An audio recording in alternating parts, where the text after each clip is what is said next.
Okay, good evening. We'd like to begin our December meeting with pledge to the flag, please. Allegiance to the flag of the United States of America and to the republic for which it stands, one nation, under God, indivisible, with liberty and justice for all.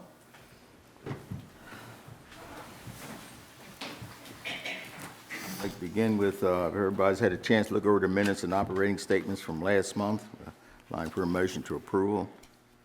I'll make a motion that we approve November operating statements, November 25th, 2024 council meeting minutes, December 9th, 2024 work session meeting minutes, and Quantum's financial statements for November 2024. I'll second it. Okay, we have a motion and a second. Are there any questions? Hearing none, all those in favor, aye? Aye. Noes, motion's carried. Okay, under my report, it's kind of short this month. We did have a Carroll County chapter meeting a couple of weeks ago in Manchester. It was very good. They really know how to feed you when you go there, but it was a very good meeting. It was attended very well. A lot of good discussion. I do have to report that we have a emergency preparedness meeting through the MML. And what they're talking about a lot right now is trying to get everybody to make sure you have an exit plan if you have an emergency at your house as far as a fire or emergency like that. Also, exit plan and emergency plan for snowstorms, ice storms, and things like that. Still trying to make everybody aware of having at least things in your house that's going to last you for 72 hours or 3 days in case there's a snowstorm or electric goes off where you can survive for 3 days. There's still a lot of people that depend on going to the store every day to survive, but try to make a 3-day plan. And we're stressing, especially this time of year, just not emergency preparedness there, but fire companies, that everybody check their smoke alarms and make sure they all work, and go out and buy the new ones. They're good for 10 years rather than the ones that are every year that you can't even buy anymore, where you had to put the batteries in. But it's not a bad idea when you buy these new smoke alarms to get one that's also the smoke alarm and carbon monoxide. Costs a couple dollars more. They're 10 years. Sometimes they don't last that long, but it's the way to go nowadays for your house. And you never know if a furnace goes bad or something. You get carbon monoxide poison in your house. You don't really know it. But that's the way to go. So we're really stressing, hoping that more and more people get them. We're not, Carroll County is not to the point yet. Sometimes fire companies will have the alarms, smoke alarms, where you can get from them. They don't have a overabundance of them like Baltimore City does, but Baltimore City goes out and goes around different neighborhoods and makes sure everybody's got them. Carroll County hasn't gotten to that point yet. A couple of years ago, different fire companies at one time got several hundred of them and they gave them out, but maybe if we're lucky, there could be some grant money that comes around. If they don't spend it all in Annapolis, and we'll get some and we can distribute them around. But just stress to everybody, they don't cost that much. That smoke alarm save a life. Go to Walmart or Home Depot or Lowe's or something and get them in your house and try to save a life. That's about all under my report that I can think of right now. I think we're at the subdivision and John McGuire. Good evening. Good evening. So you will recall, or you may recall, that back on October 7th at the work session, we talked about the service, or the subdivision of the farmhouse lot and some of the surrounding environmental areas from the solar project. That's the big picture. And not to go over old ground from that night, but the council decided to message back to the developer that you wanted the water and sewer hookups done now. And the information we had at that point was that the health department had found that the private well and septic systems on site were adequate to be used, but they were recommending this hookup, and I think the council leaned in that direction and unanimously voted to do that. So Ned Cuman passed that information back to the developer, and it didn't come as any great surprise that the tenant, who is the buyer of the Lot 1, where the farmhouse is, really resisted. And so we ultimately, there was some back and forth messaging, and Brian Morrissey from the solar company, they've been good to deal with. We had our differences at first, but once they agreed to annex, things kind of fell into place with the solar company. And his point was, we would be, and I explained to him again what Ned had already told him, and that is, well, the council just doesn't want to have to deal with complications down the road. And he said, well, you know, we annexed, and we think we got along pretty well. We think we're a good citizen, and we would pay every penny to hook that house up. That is not, we are not the problem. They just feel as though, and it isn't clear to me whether they feel like they had some commitment from before, or whether they just don't want to hook up, or whether they need water for their farming operation as well, and they don't want to pay more than they have to. It would seem to us, I think, almost universally that it doesn't make good sense for them. Somebody's willing to hook them up to take advantage of that at the other party's expense. But in any event, it's a problem. And Brian's point is that, you know, we're not in the business of renting farmhouses. You know, we're in the business of running the solar project. We've always wanted to subdivide this off, and we knew that. The town knew that, but the town did not make any specific promises in regard to how the water and sewer was going to be handled. In fact, at the time, we knew the health department was going to have to weigh in on that, and it was just too early to know how all that would go. So fast forward, they come up with a couple of alternative suggestions, one of which had been discussed, but it just kind of got left on the sidelines, which is, how about if we install the lines, but we just don't hook them into the system? We valve them off, or we partially build them. And so we consulted, Ned and I consulted with Jeff Glass. Jeff didn't like the idea. We knew that Brett didn't like it then. And when I brought it back to Brett, he didn't. And he's got good reason for that. He can explain that if you want to get into some of the detail. So we went back and made it clear that we would not want to do that. But in the discussions with Jeff and with Brett, I think Brett reached the conclusion that, look, we either want it in 100% done, paid for, or we don't want them building anything.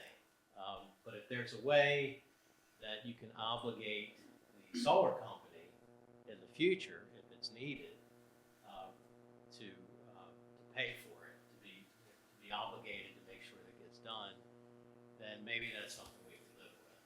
And I told him I thought we could build that into this easement that had to be created anyway, which kind of leads to this document that we sent out to you all a week or so ago, which explains mainly that history, and it also goes on to explain perpetually that the solar company, or that property, not just the solar company, if they convert it to something else, it runs with the land.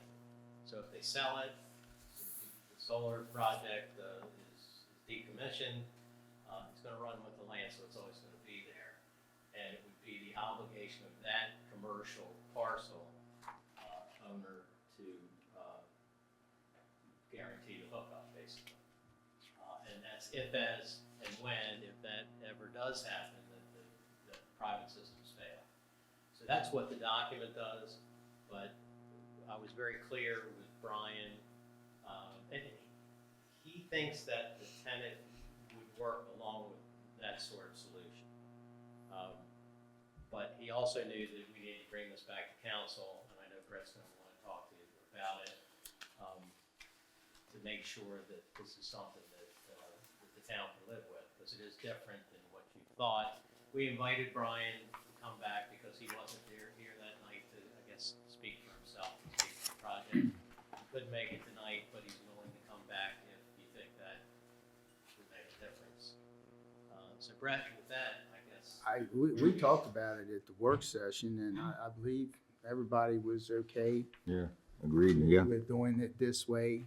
Either way, either completely hooked up and functional or tied up. This seems to be, I'm not a lawyer, but that seems pretty comprehensive Yeah. there in time. And we can drill down on it a little bit, because it's gonna end up needing to match the language on the final plat, and we'll put notes on the plat that will refer back to this obligation so that it's covered in every which way we can. Are they okay? I mean, the Citizen Solar, are they okay with this? He told me yes. I mean, when I first told him we would consider it, he said, let me think about that. Because, you know, it runs with their land, so, and it's a pretty heavy obligation. It's 1,500 feet of installation, plumbing, and everything that goes with it, hookup fees. All right. And those fees probably will go up over time, so who knows what they might be, you know, in the future.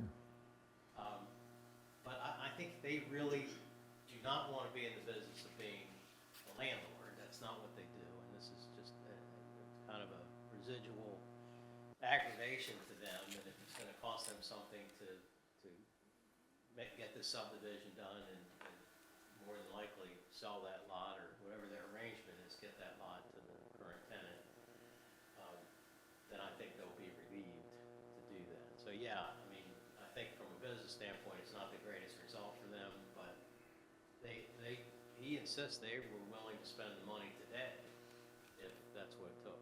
They just were having trouble. So you know, my feeling is the town's working with a citizen, with a resident of the town now, the solar company. Both of these lots are going to be in town, and if you can help and at the same time satisfy your concerns, then it can work.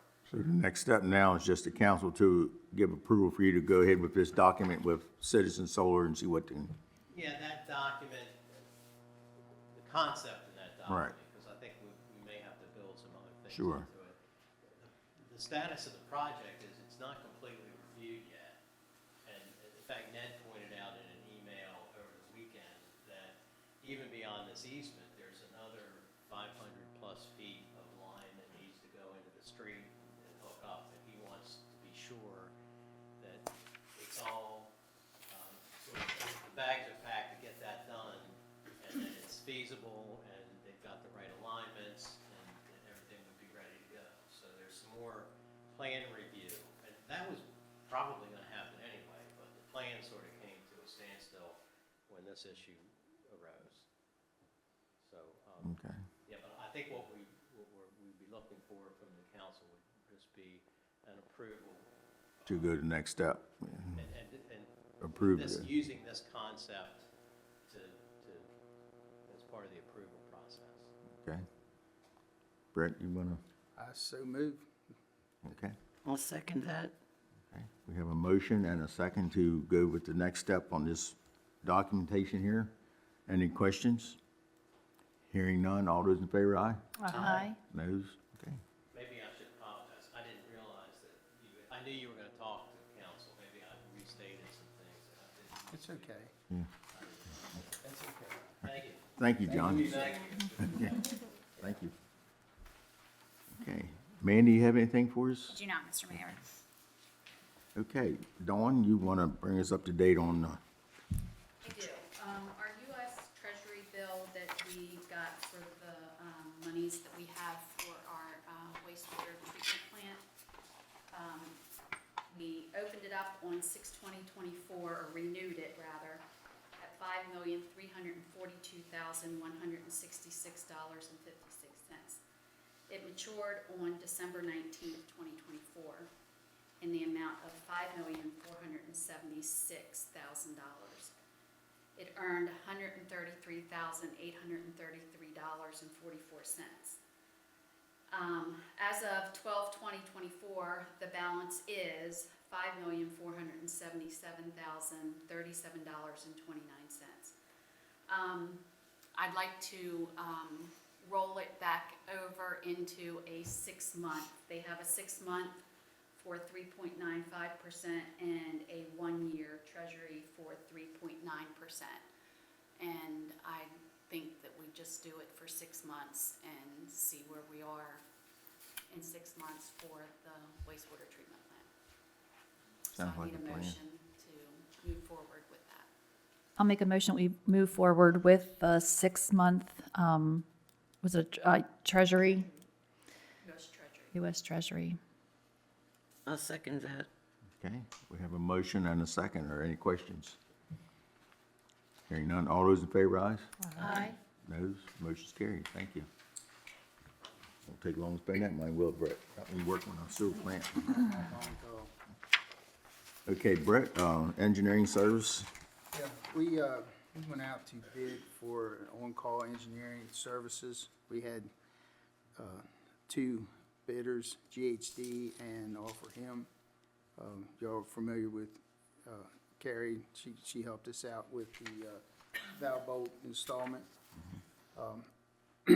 Because we can pick both, and it is my recommendation that we do, because they both have, strong points that could benefit us.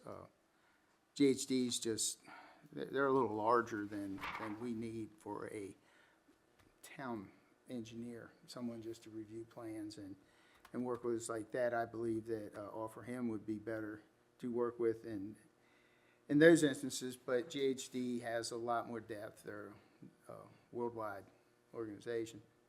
So it's my recommendation that we choose both as our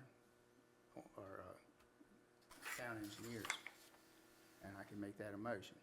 That we approve GHD and Offer Him as town engineers going, well, for a year. Okay. I'll second it. We have a motion and a second. Are there any questions? Hearing none. All those in favor, aye? Aye. Aye. Those, motion's carried. Thank you, Brett. There's a lot of work into that stuff. It's unfortunate we didn't have more respondents, but we're small, and Yeah. honestly, GHD probably wouldn't even be interested, except we've been working with them for so many years. Okay, thank you. Okay, Deputy McGinnis, sir. All right, I feel like the Grinch getting up here and telling you guys the bad news 2 days before Christmas, but here we are. Good thing is it's not too much of it. Between November 25th and December 23rd, 2024, the Carroll County Sheriff's Office received 47 calls for service within the town of Union Bridge. Out of those calls for service, 4 were found to be reportable. On 12/1/2024 at 11 p.m., a domestic was reported on South Main Street. Upon arrival, injuries were observed to the victim, and the subject was determined to be the primary aggressor, resulting in injuries to the victim. From the evidence gathered on view, arrests were made on the scene. On 12/5/2024 at 6 p.m., an individual experienced a mental health crisis in the 200 block of East Elver Street. Upon arrival, the individual was transported to Carroll Hospital Center for further care. On 12/6/24 at 8:54 a.m., a domestic was reported on East Locust Street. Several injuries were observed on the victim, and the suspect was no longer on scene. An arrest warrant was later issued based on the evidence of this event, and the suspect was arrested. On 12/20/2024 at 1:31 a.m., a second-degree assault was reported on Broadway Street and South Farquhar Street. 2 individuals squared off, resulting in minor injuries to both of the individuals, and the subjects were referred to the Commissioner's Office for charges. And that concludes my report for this month. Okay, thank you. Sorry. Okay, down to public comments and concerns. Anybody have anything? I did have one earlier this evening. I forgot to mention, gentleman called me and thought we should be putting salt over by the fire hall because the fire trucks were loading water over there because there was a fire out on Houck Road, and the fire trucks were coming in there to reload their trucks with water. He thought it was gonna get icy, and I come by there and it was not. I called Stan Balls. They don't have any salt on any of their trucks yet. Probably tomorrow maybe, and I don't think it's gonna be quite a problem over. I checked it when I came over, and it's just a little bit wet, and I don't think it's gonna be a problem over there, but the gentleman did call me about that, so I don't think we have a problem there yet. Worry about that. Okay, well, I guess we'll start committee reports then. Sherry, we'll start that in, work our way around. Okay, I don't have anything to report on trash or lights. Everything's been reported and or taken care of. I would, however, like to recognize Bobby Eckert for telling me to contact Elmer Wolf, and they were able to let us use their bleachers. Since the town wasn't able to let us use theirs, we used them, and we've built up quite a rapport with the new principal out there, so I'm excited about that.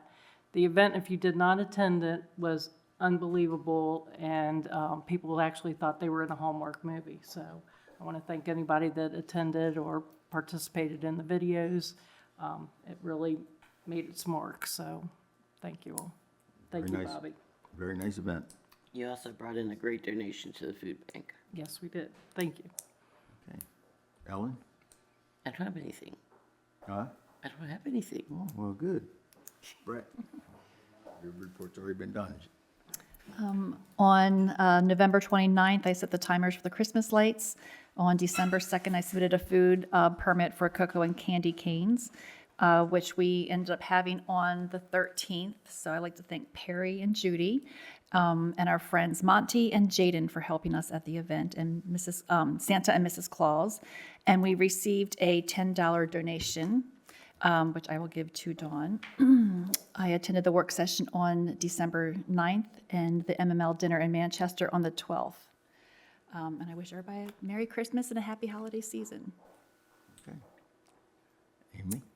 I have attended all meetings and I haven't received any complaints. That's always a good thing. I know, it's exciting. I think the county's gonna have a work session next month, Brett, on the,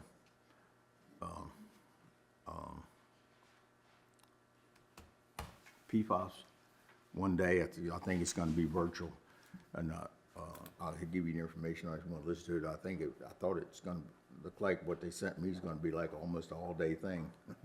So, I don't know, but I guess it's gonna be probably both, but, I'll give you information on it, I Yeah. just got it, I guess Thursday or Friday last week. I'll see if you get a copy of that.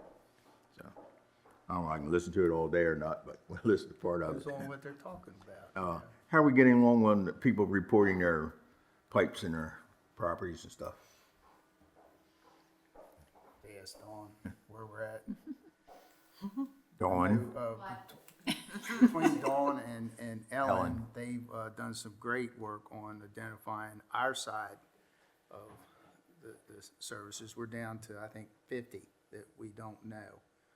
61. 61, is it? Yeah. Okay, I had some bad intel then. But, I've got them written down. Oh, you got some more? Okay. Then it might be 50. anyhow, so we will go out to, we're gonna get, we're gonna apply for a grant, can't even speak tonight, apply for grant money, we're just gonna have test pits, the only way to know is to dig. Sure. So that's being worked on now, Carrie's helping us with that as well, but Ellen's done a lot of work on this, spent a lot of time here, thank you for that, It was fun. it's most helpful, I don't know about that, but. My part was fun. As long as you have fun, you know, In fact, whatever. we're in the process right now of putting the information into that lovely spreadsheet that MDE sent us. But as far as the other side, I don't think we're even 50%, are we? Do you know? For I don't know, because respondents? we did send the letters out to anybody who reported galvanized, anybody who reported lead, and anybody who did not report to us. Right. That's So all we can We'll do. keep working, it's all we can do, Yeah. honestly, and even if, those with galvanized that should be replaced, I'm not sure we can make people replace their water line anyhow. Right. So we'll keep working at it. I just think it's another federal unfunded mandate and, like Correct. everything else. It's a reaction to Flint, Michigan, and it's kind of an overreaction, I think. Yeah. We'll keep working at them. Okay. Okay, do we have anything else before the, Yeah, Perry, Donald? I got a comment. We've had a citizen here donate $500 for a park down there, which gets used by this whole community and a lot of people in Carroll County. And they would like to see that amount a match. So if any of you people are out there, and if if they want to donate some money for the park. We put stuff, we'd like to have some more benches and some other items down there we'd like to do. So, that would be great. That park, Steve has done a fantastic job of getting that place cleaned up. It looks like a real park now. It does, yes. It's really nice. Well, like I say, springtime comes, Arch and I are gonna donate, the grill for down there at the beach.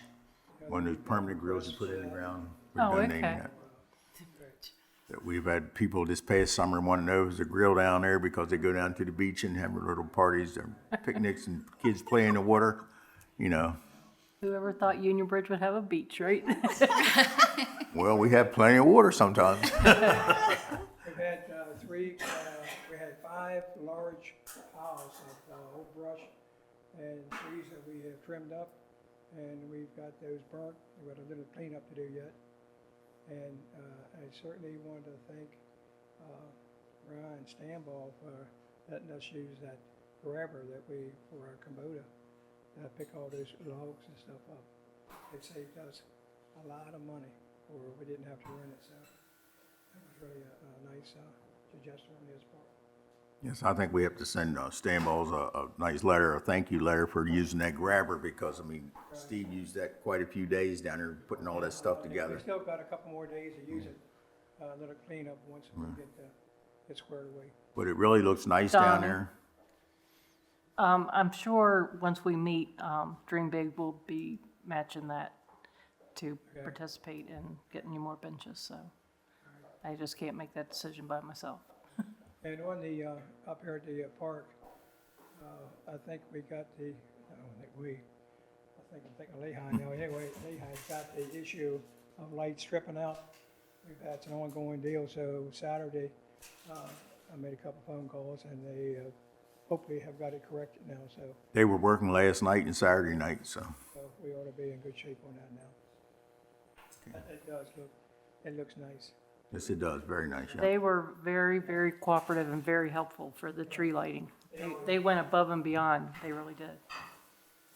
So we're hoping with the pictures and the video we have of the park and stuff, we apply for the sustainable community, and hopefully the next round we'll get a nice, I'm thinking by, if not before, summer convention, we'll have a nice big plaque we can put down there for sustainable communities, and then also there's other grant monies that comes through that we'll be eligible for. So we'll keep working at that. Okay, if we have nothing else, I have here our next work session will be January the 13th, and our next council meeting will be January the 27th. Unless something happens, a big snowstorm and all, we might not have it, but I guess we'll have it. So with that, I have nothing else. We do have some refreshments and stuff here that we always have during our December meeting for Christmas. So everybody's welcome to stay, and Dawn always does a very good job of putting out a nice spread there. So hope everybody's hungry this evening and enjoyed holidays. And I'm going to say Merry Christmas and Happy New Year, everybody. I said sometimes that's not the thing you say anymore, but I'm old school, and anybody doesn't like it, suck it up, baby.